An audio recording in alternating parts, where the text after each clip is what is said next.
Future Sense is a podcast edited from the radio show of the same name, broadcast on Bay FM in Byron Bay, Australia at bayfm.org. Hosted by Nick Jeans and well-known international futurist Steve McDonald, Future Sense provides a fresh, deep analysis of global trends and emergent technologies. How can we identify the layers of growth, personally, socially, and globally? What are the signs missed, the truths being denied? Science, history, politics, psychology, ancient civilizations, alien contact, the new psychedelic revolution, cryptocurrency and other disruptive and distributed technologies, and much more. This is Future Sense. We're talking today about fear. We're talking about progress. Are they mutually exclusive or how do they interact? We're talking about the state of play with regards to some of the big issues of our time here on the planet and how we are responding. What motivates us? How can we see whether fear is excessively motivating us, where it might be useful?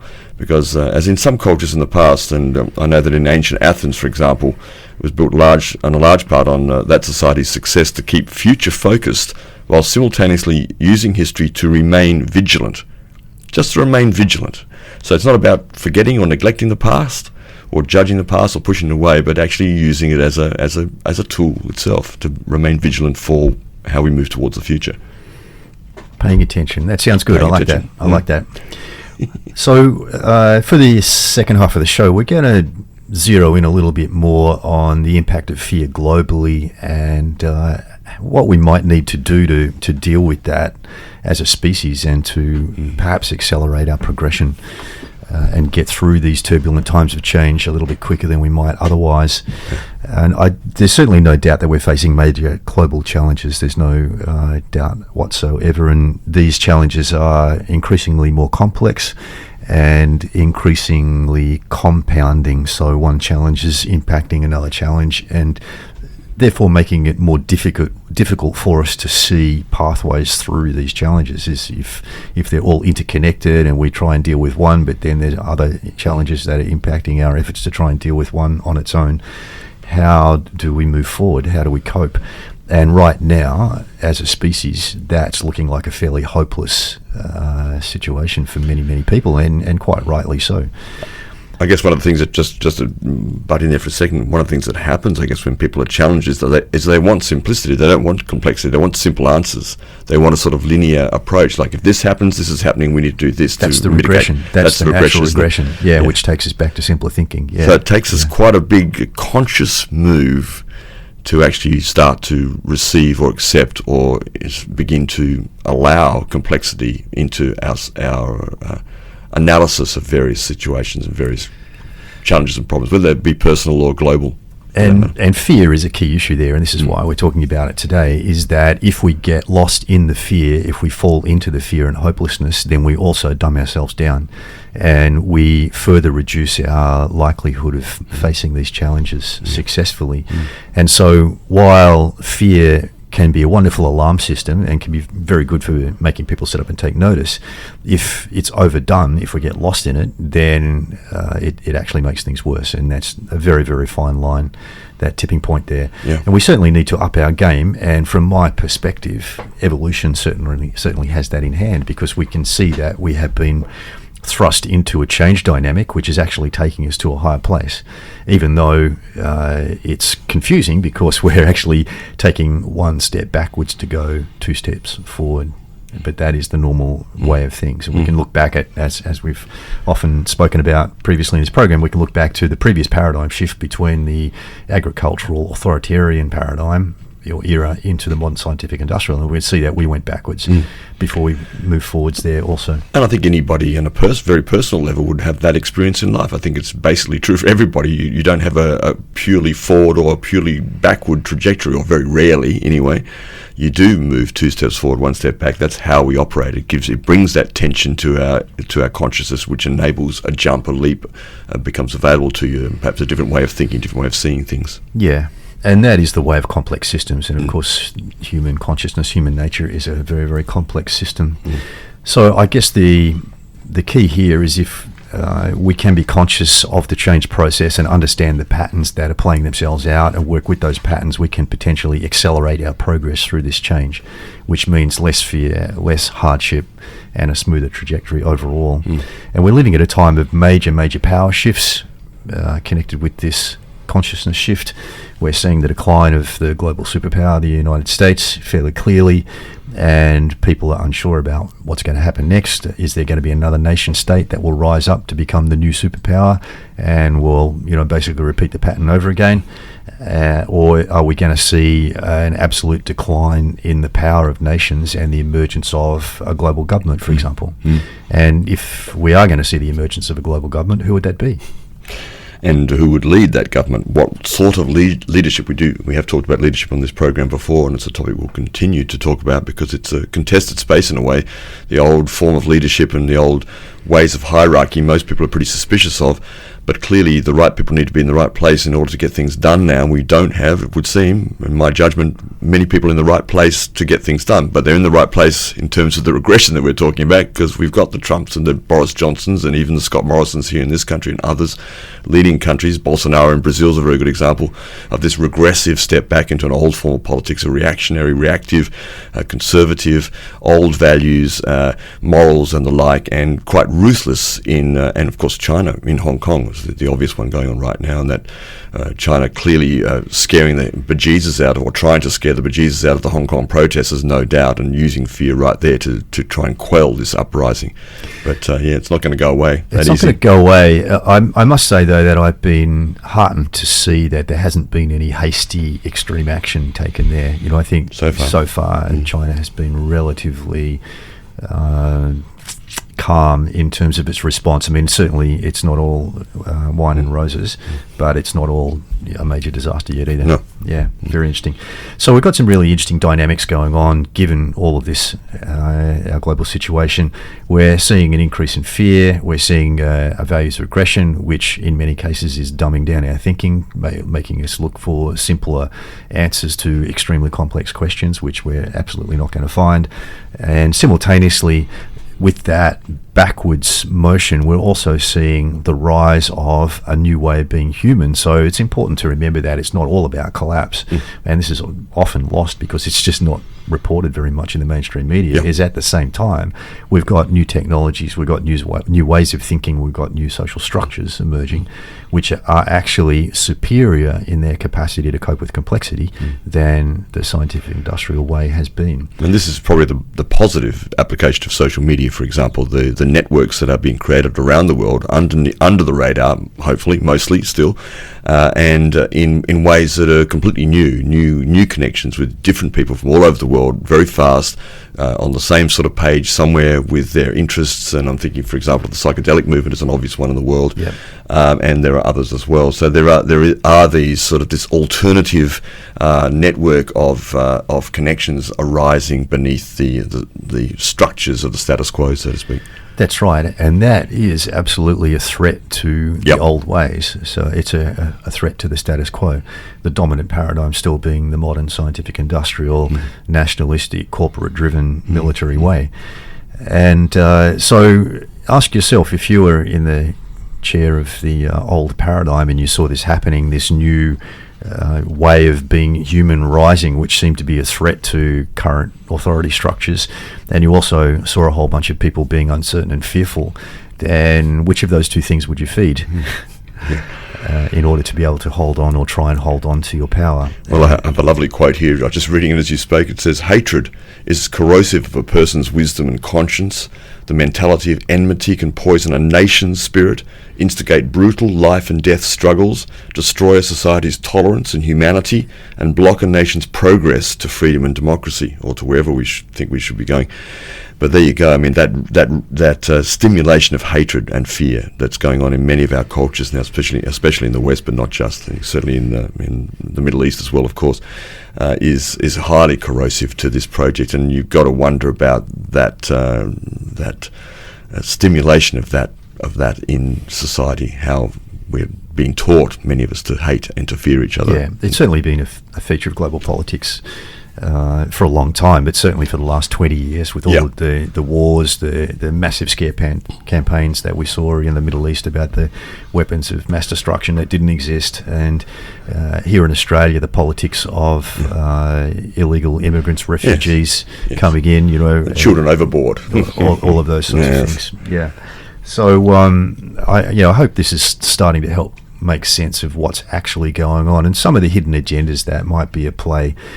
And we're slowly, with the rise of transparency and social media playing a big part in that, we're starting to see through the hidden agendas where, for example, whole systems have been set up across society with really the ultimate aim of making a lot of money for a very small number of people, and to the detriment of most people within society. And yet they've been done in such a carefully crafted and calculated way that we haven't even noticed, and they've been like in full flight, and then all of a sudden we realise that, wait a minute, the pharmaceutical industry, for example, just wants us to stay sick and keep taking their tablets so they can make money. And that is one example out of many, many examples. And we're going to have more revelations over the coming years as more of these things come to light, that these social systems which have supposedly been put in place to help us and have certainly to a large extent been helpful, but have slowly been corrupted over time due to the phenomena of corporate capture, to the point where they are helping the small percentage of people make money more than they're actually helping society. So it's a very, very complex situation. It's certainly not black and white, but there's a trend there that is slowly becoming more obvious.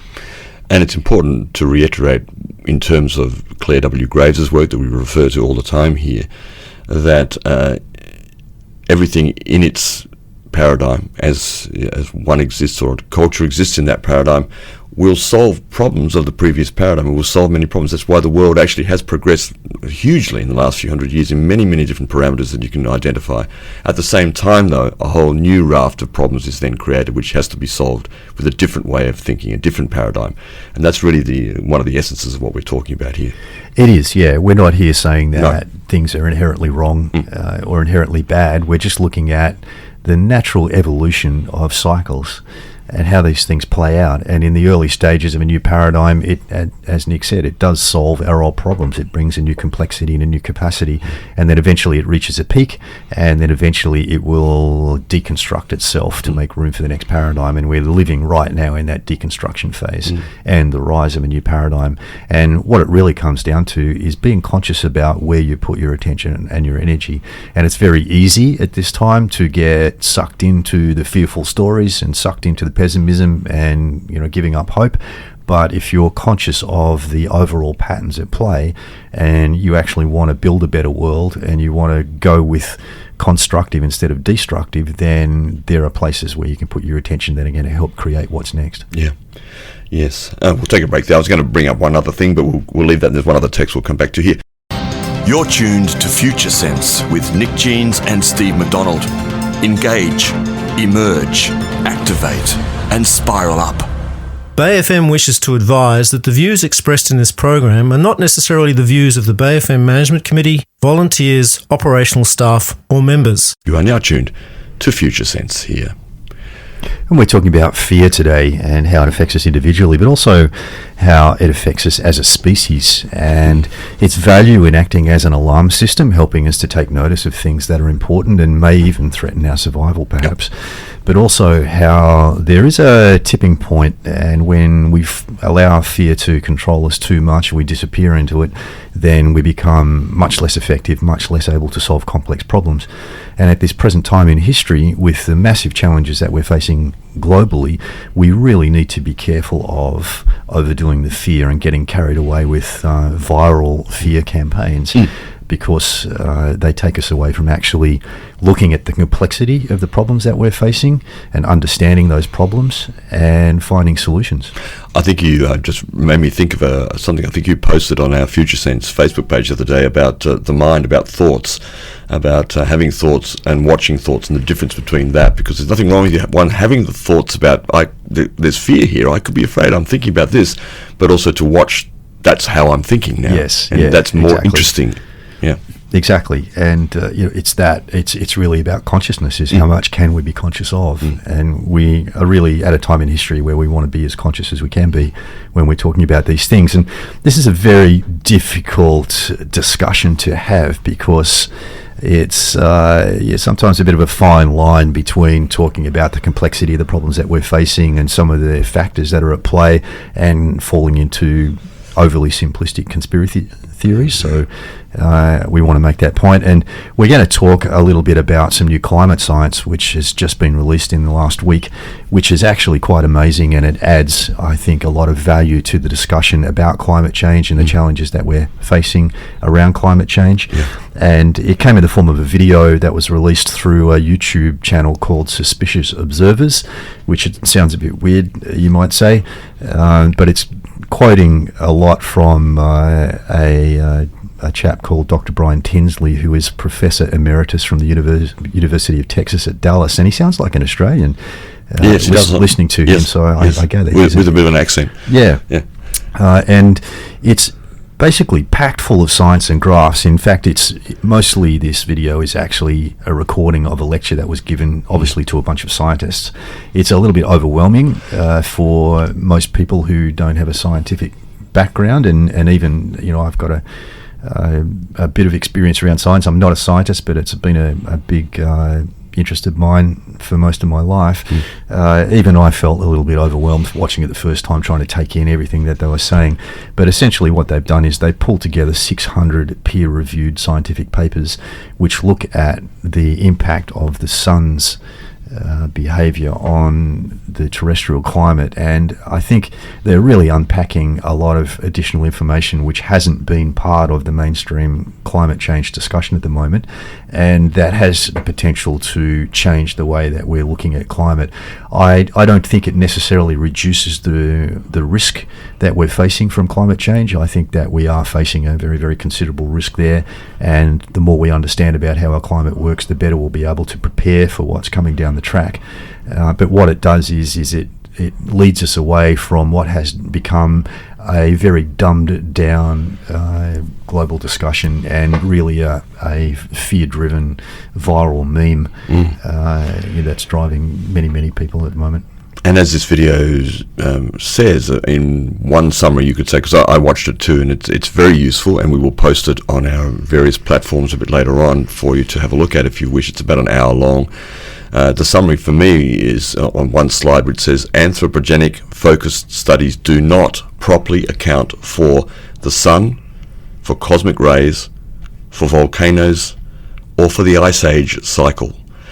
And there are other things too, other forms, but that's essentially a good little summary of it. Yeah, I think it's important to say too that the video starts with a little statement about the need to clean up our act on the planet. Yes. And it just distinguishes between the issue of changing our behaviour so that we're not polluting our atmosphere, our water, our oceans, soil, everything. Our soil, yeah. And living in a sustainable and even regenerative way, and distinguishing that from understanding the climate and being able to predict the climate, because these are not the same issues. And this is part of what's happening, and whether it's been manipulated intentionally or whether it's just been a natural way that the global discussion has run its course, we are lumping in the same basket ecological awareness, a desire to clean up the planet with particular attitudes towards climate change, and these things are actually very, very different issues. And the impact of lumping them all into one basket is that the discussion gets dumbed down to the point where if somebody expresses a different view of the science around climate change, automatically they get thrown in that basket, and automatically you assume that they are pro-pollution, pro-fossil fuels and all these sorts of things, and that's just fundamentally wrong. It's pretty lazy thinking. It is very lazy thinking. That's what it is. It's lazy thinking. Yeah, I mean, it's probably better to say it's less complex thinking.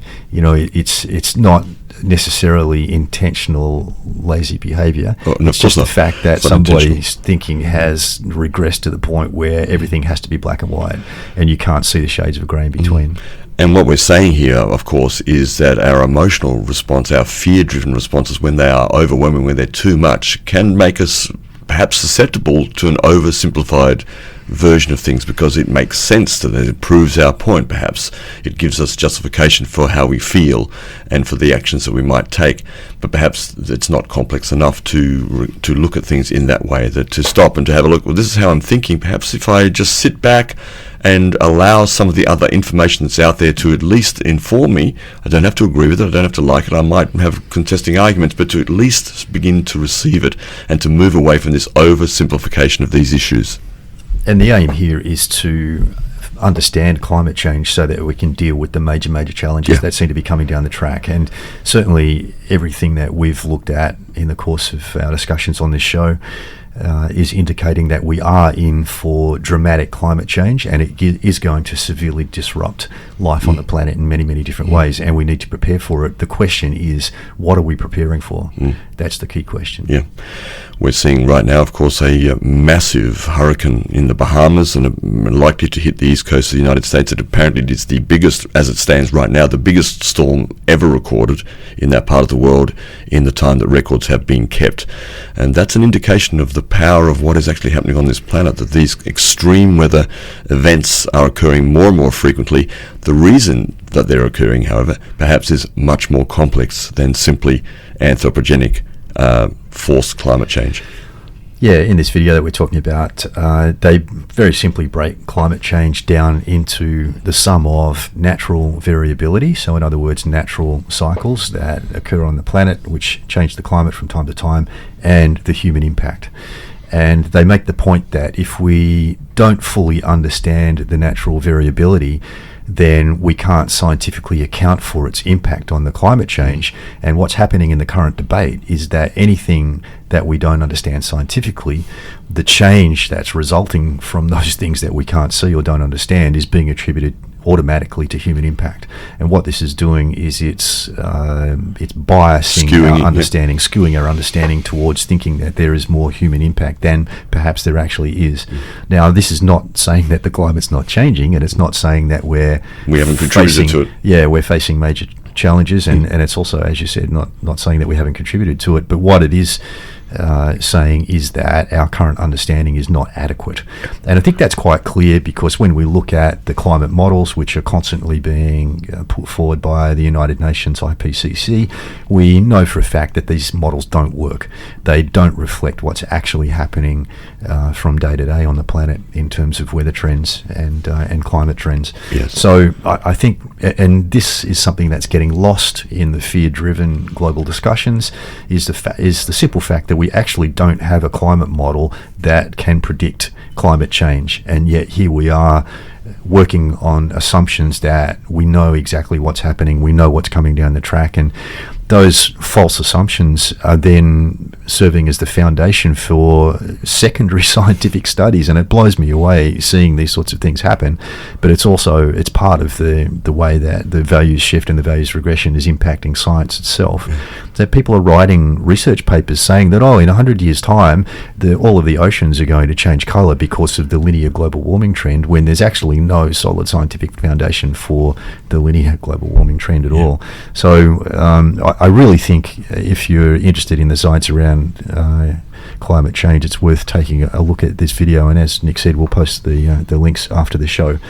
And the fundamental, the beginning of the video is just making the point that if the foundations of our climate understanding, our research are wrong, then we are actually working on a false assumption, and the great danger here is that we prepare for global warming and get surprised by something different, and that is perhaps even more of a disaster in some ways. Yeah.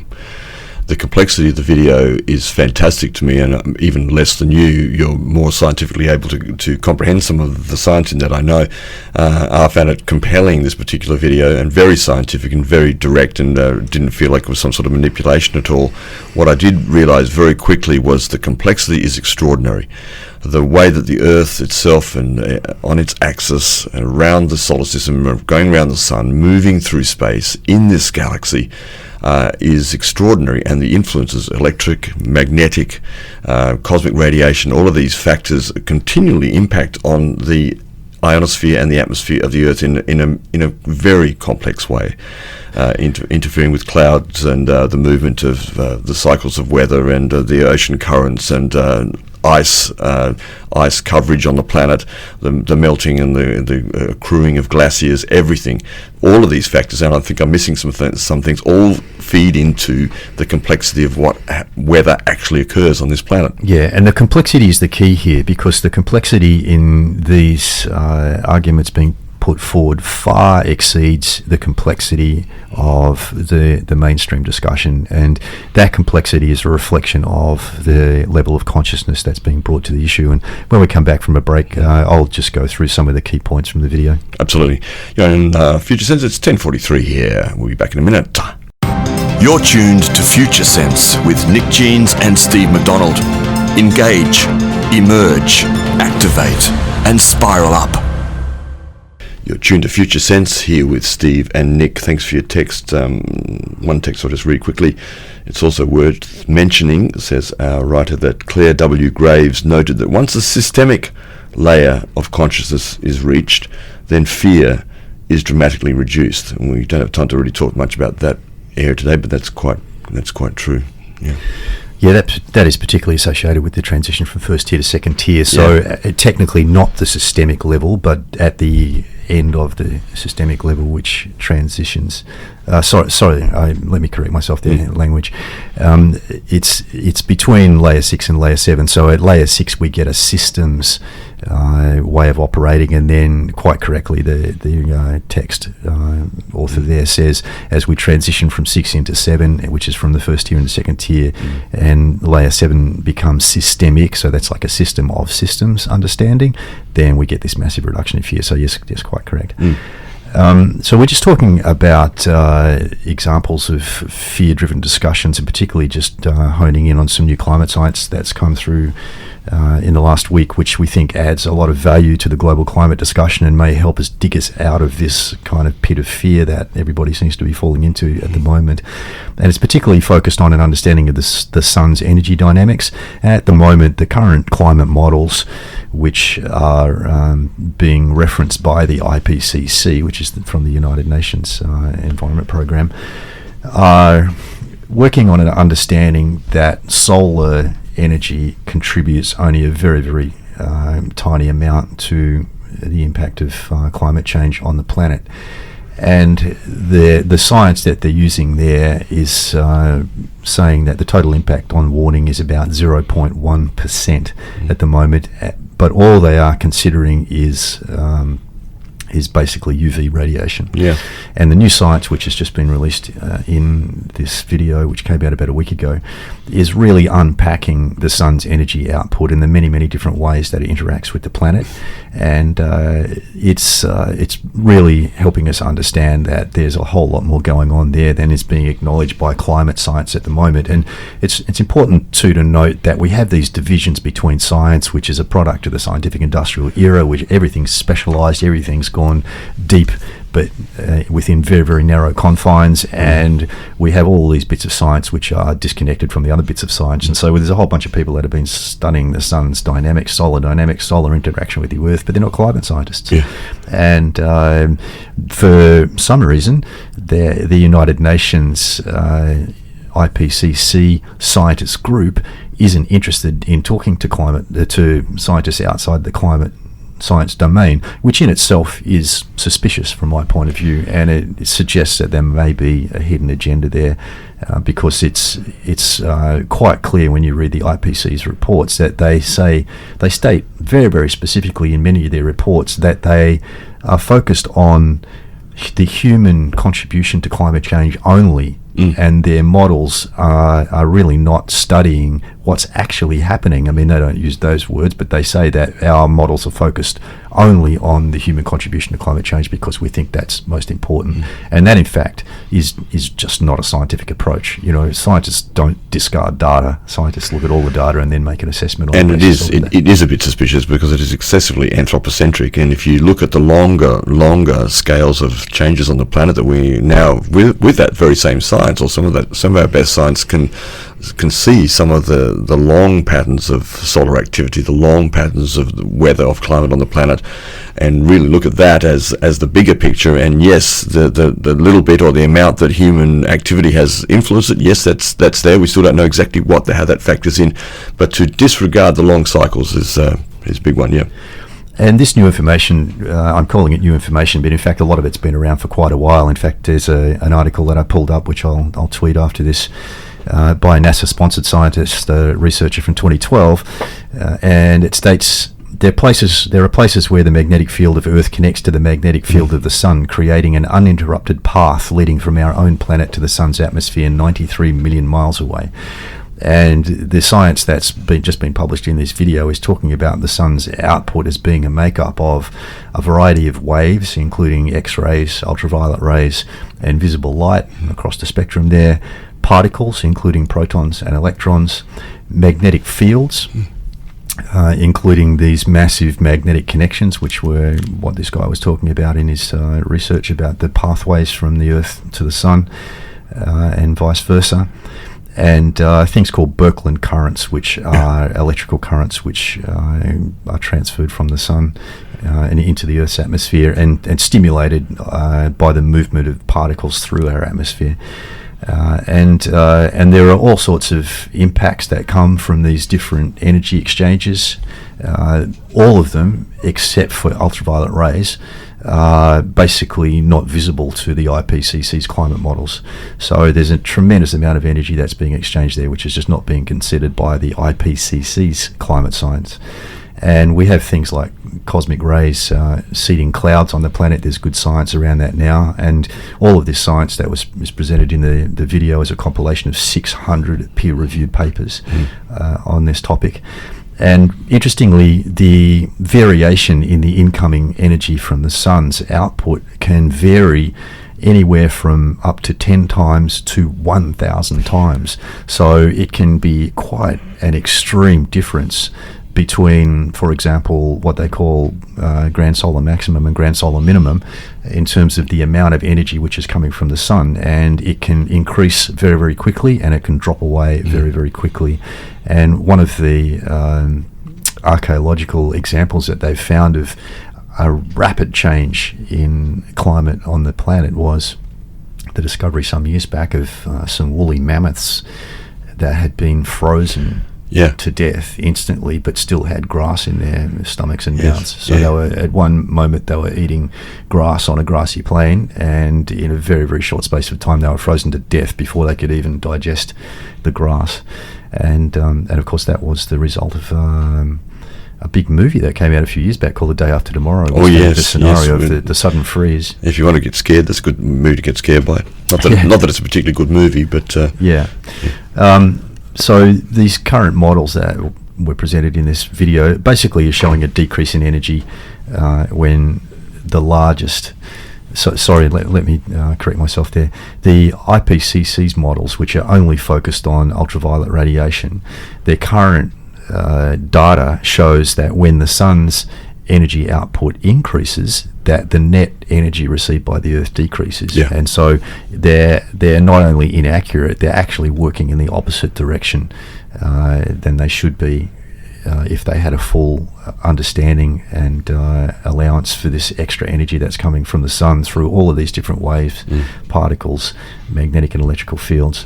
And the lost energy in the model is automatically added to the human impact side because there's nowhere else to put it, because there's no scientific understanding from natural variations of why this energy exchange occurs, and so that's automatically being allocated to human impact, and quite incorrectly, therefore skewing our understanding of how climate works on the planet. And as we're moving into a period of grand solar minimum at the moment, the Sun's energy exchange with the Earth is reducing considerably. Well, there's a lot to think about. Thanks for the last couple of texts there. And Rod has written, "Science is merely observation of nature's laws, not superior." I like that. Another texter, "Great show, guys. Bravo. One question I've had for a while now is, once we have all this information in our heads, what are we able to do to help with the change process on a global level?" That's a really good question. I think first and foremost, most of our effort should be going into preparing for climate change. But we need to have a solid understanding, a scientific understanding of what that means. And at this early stage, there's an indication that it doesn't mean total global warming and it doesn't mean total global cooling, although it seems to be pointing very, very clearly towards a mini ice age. And from what I understand about that now, what that means is that the Northern Hemisphere is going to get impacted quite severely by cold weather, and yet the Southern Hemisphere will have a much milder experience out of it, but it will also, of course, mean cooler temperatures.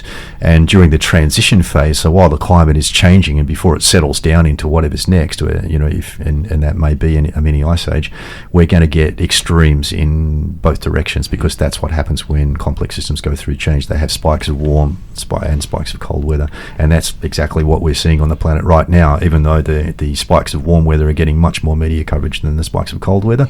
But we saw some really severe cold weather, particularly in North America and Europe, during their last winter when that polar vortex came down over North America. Yeah, exactly. That's it for the show for today. Thanks for joining us here on Future Sense. You can get to our podcasts at futuresense.it or from your usual podcast platforms. It's usually available within a couple of days, the edited version of the show. Also at the Bay FM website, you can see straight away at the program page of Future Sense the show for the day and what's going on and what's been going on there. And you can check us out on Twitter at Future Sense Show. Thanks for joining us here today. You've been listening to Future Sense, a podcast edited from the radio show of the same name, broadcast on Bay FM in Byron Bay, Australia, at bayfm.org. Future Sense is available on iTunes and SoundCloud. The future is here now. It's just not evenly distributed.